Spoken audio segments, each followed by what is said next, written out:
Assalamualaikum warahmatullahi wabarakatuh. Alhamdulillahi rabbil alamin. Pada kesempatan ini kami ingin bertausiah tentang bijak dalam mensikapi perbedaan. Jadi judul tausiah kali ini adalah bijak dalam mensikapi perbedaan. Mari kita ikuti bersama. Innal hamdalillah nahmaduhu wa nasta'inuhu wa nastaghfiruh wa na'udzu billahi min syururi anfusina wa sayyiati a'malina may yahdihillahu fala mudhillalah wa may yudlil fala hadiyalah wa ashhadu an la ilaha illallah wahdahu la syarikalah wa ashhadu anna muhammadan abduhu wa rasuluh. Ya ayyuhalladzina amanu taqullaha haqqa tuqatih wa la tamutunna illa wa antum muslimun. Ya ayyuhalladzina amanu taqullaha wa qulu qawlan sadida yuslih lakum a'malakum wa yaghfir lakum dzunubakum wa may yuti'illaha wa rasulahu faqad faza fawzan 'azima. Shadaqallahul azim. Sahabatku semuanya dimanapun berada yang sama-sama dirahmati Allah subhanahu wa ta'ala, segala puji bagi Allah, Rabb semesta alam yang telah memberikan kita berbagai nikmat. Nikmat terbesar yang Allah berikan kepada kita ialah nikmat iman dan Islam. Kenikmatan yang tidak diberikan kepada siapapun kecuali kepada orang-orang yang beriman. Sholawat dan salam semoga tercurah pada junjungan dan suri tauladan kita, yakni Nabi Muhammad sallallahu alaihi wasallam. Beliaulah sebagai akhir para nabi dan diutus untuk jin dan manusia. Tidak ada yang halal kecuali apa yang dihalalkan, dan tidak ada yang haram kecuali apa yang diharamkan. Tidak ada agama kecuali apa yang diajarkan kepada istri-istri beliau, kepada para sahabat beliau, serta pengikut-pengikut beliau hingga akhir zaman. Sahabatku semuanya dimanapun berada yang sama-sama dirahmati Allah, tidak bosan-bosannya kami mengingatkan kepada diri kami sendiri dan kepada sahabatku semua dimanapun berada untuk selalu meningkatkan iman dan takwa kita kepada Allah, karena sebaik-baik bekal untuk dibawa ke akhirat hanyalah takwa. Watazawwadu fa inna khairaz zati taqwa. Berbekallah, dan sesungguhnya sebaik bekal adalah takwa.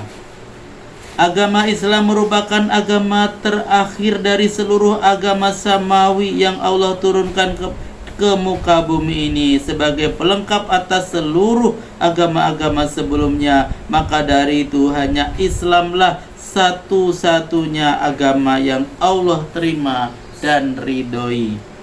Innad dina indallahil Islam. Sesungguhnya agama yang diridhoi di sisi Allah hanyalah Islam. Al-Quran surat Ali Imran ayat 19. Dan firman-Nya yang lain, wa may yabtaghi ghairal islami dinan falan yuqbala minhu wa huwa fil akhirati minal khasirin. Dan barang siapa yang mencari agama selain Islam, dia tidak akan diterima, dan di akhirat dia termasuk orang yang rugi. Al-Quran surat Al-Imran ayat 85. Dalam tafsiran Ibnu Katsir mengatakan, tidak ada satupun agama di muka bumi ini yang diterima oleh Allah selain agama Islam.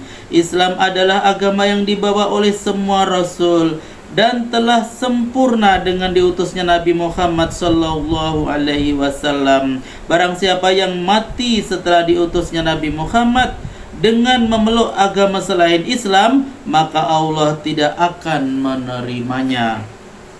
Agama Islam diturunkan di tanah Arab saat kebodohan moral melanda mereka. Dengan Islam mereka mampu bangkit dari keterpurukan menjadi sebuah bangsa yang berperadaban tanpa membeda-bedakan antara orang kaya dan orang miskin, para penguasa dan rakyat jelata, kulit hitam maupun kulit putih. Sahabatku semuanya dimanapun berada yang sama-sama dirahmati Allah, dan yang perlu digarisbawahi, meskipun Islam diturunkan di tanah Arab, namun bangsa Arab bukanlah patokan standar kebenaran. Islam patokan kebenaran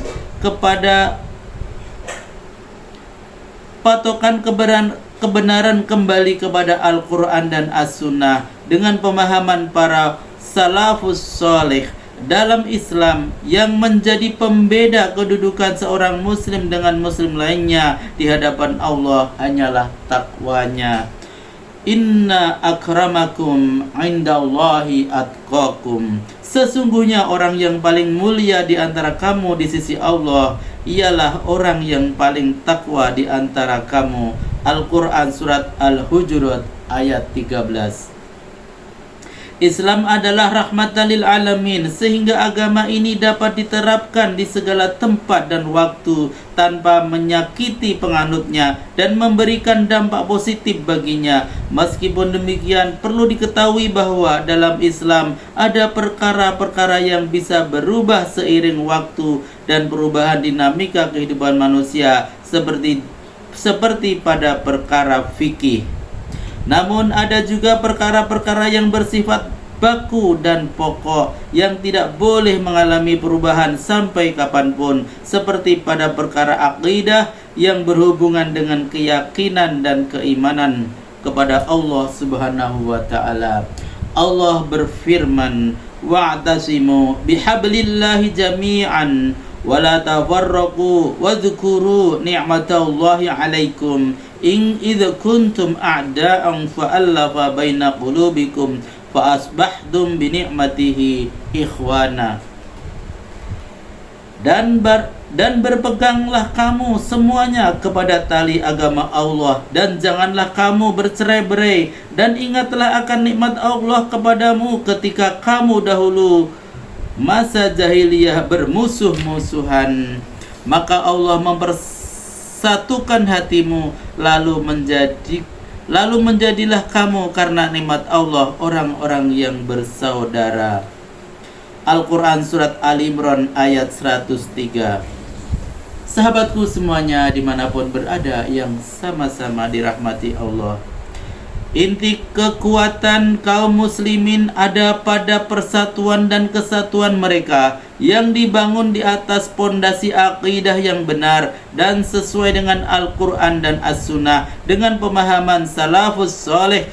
Selama umat Islam bersatu dan berpedoman kepada Al-Quran dan As-Sunnah sesuai dengan pemahaman salafus soleh, agama Islam tidak akan terkalahkan oleh bangsa dan peradaban manapun. Tetapi ketika kaum muslimin berpecah belah dan mulai cenderung kepada dunia, maka Allah akan menghinakan kaum muslimin di hadapan musuh-musuhnya. Musuh-musuh Islam sangat sadar bahwa bersatunya kaum muslimin merupakan bencana besar bagi mereka. Maka dari itu, mereka tidak akan pernah rela melihat umat Islam ini bersatu padu. Orang kafir tidak ingin peradaban Islam kembali bangkit. Mereka selalu mencari 1000 cara untuk memecah belah dan menjauhkan umat Islam dari pedoman hidupnya, yaitu Al-Quran dan As-Sunnah. Allah berfirman, "Walan tarda 'ankal yahudu walan nasara hatta tattabi'a millatahum qul inna hudallahi huwal huda wa la in ittaba'ta ahwa'ahum ba'dallazi ja'aka minal ilm malaka minallahi min waliyyin wala nasir. Artinya, orang-orang Yahudi dan Nasrani tidak akan ridho kepada kamu hingga kamu mengikuti agama mereka. Katakanlah, sesungguhnya petunjuk Allah itulah petunjuk yang benar, dan sesungguhnya jika kamu mengikuti kemauan mereka setelah pengetahuan datang kepadamu, maka Allah tidak lagi menjadi pelindung dan penolong bagimu. Al-Quran Surat Al-Baqarah ayat 120.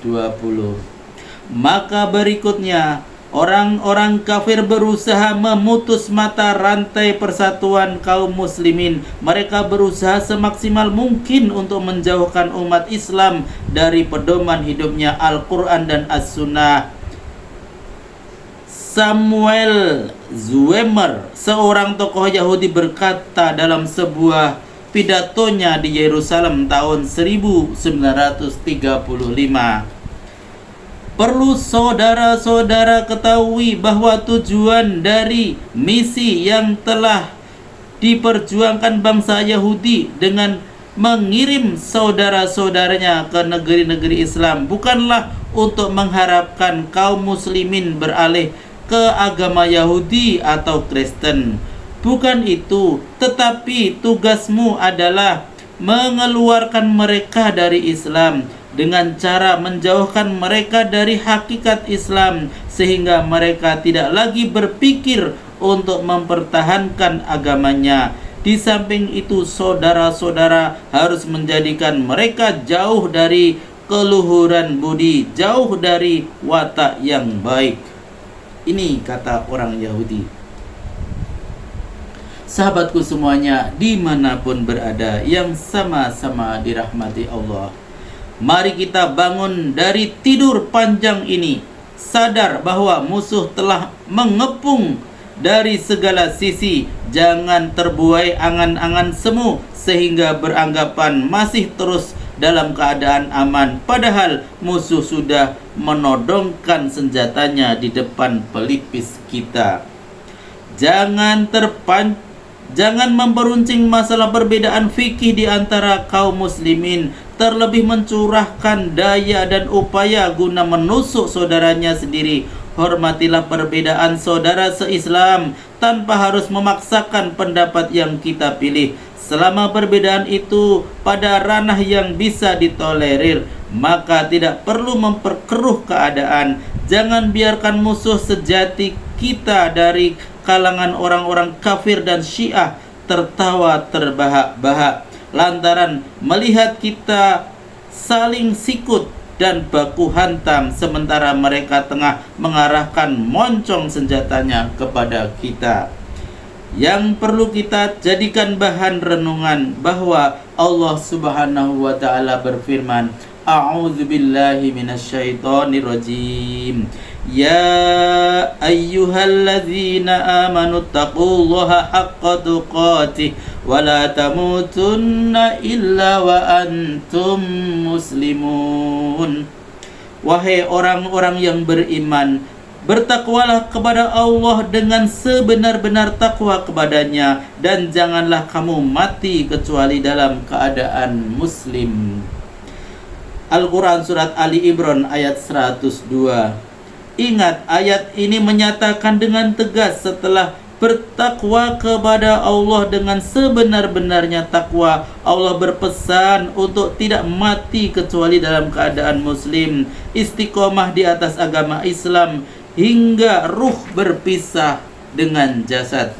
Hal ini yang selalu diwasiatkan oleh Nabi Ibrahim kepada anak-anaknya dan Nabi Yakub kepada anak keturunannya sebagaimana yang disebutkan dalam kitabullah Al-Quranul Karim. A'udzubillahi minasyaitonirrajim. Wa wassa biha Ibrahim banihi wa Yaqub ya baniya innallaha astafa lakumuddin fala tamutunna illa wa antum muslimun.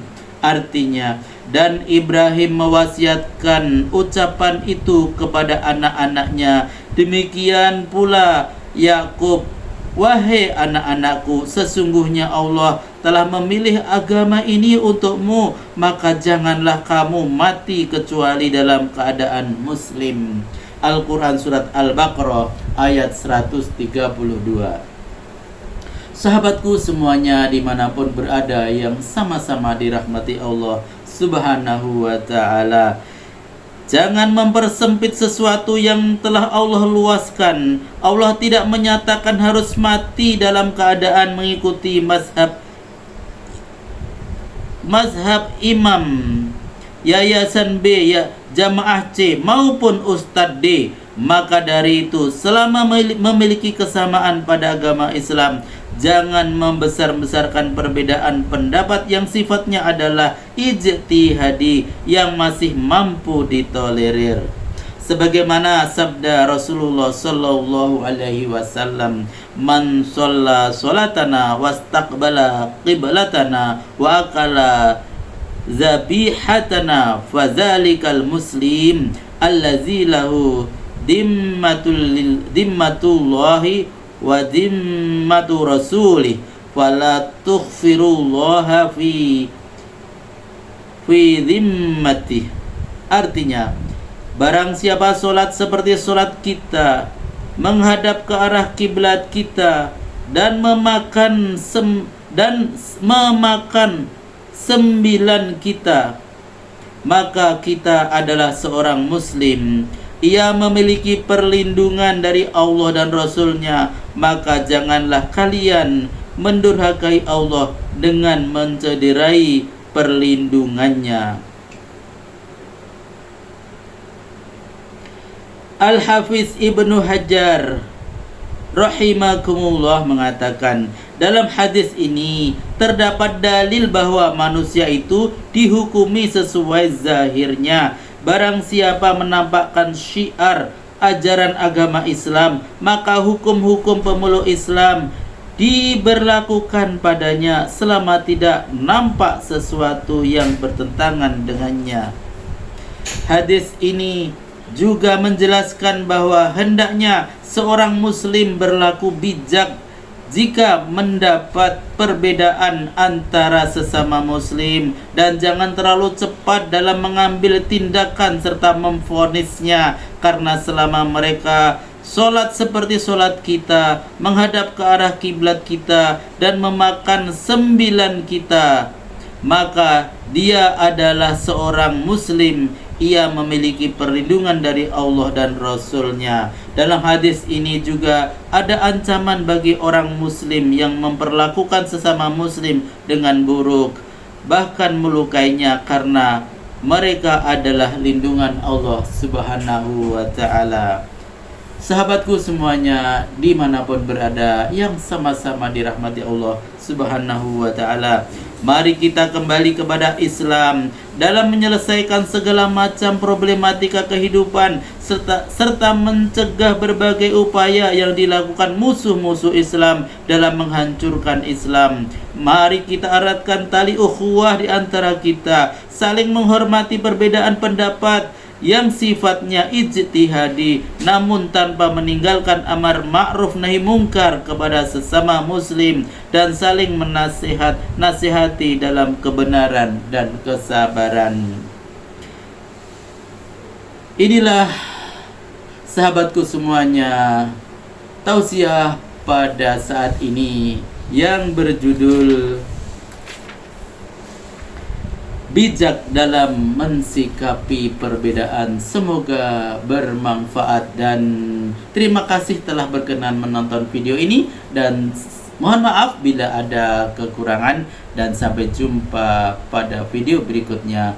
Billahi taufik wal hidayah. Wassalamualaikum warahmatullahi wabarakatuh.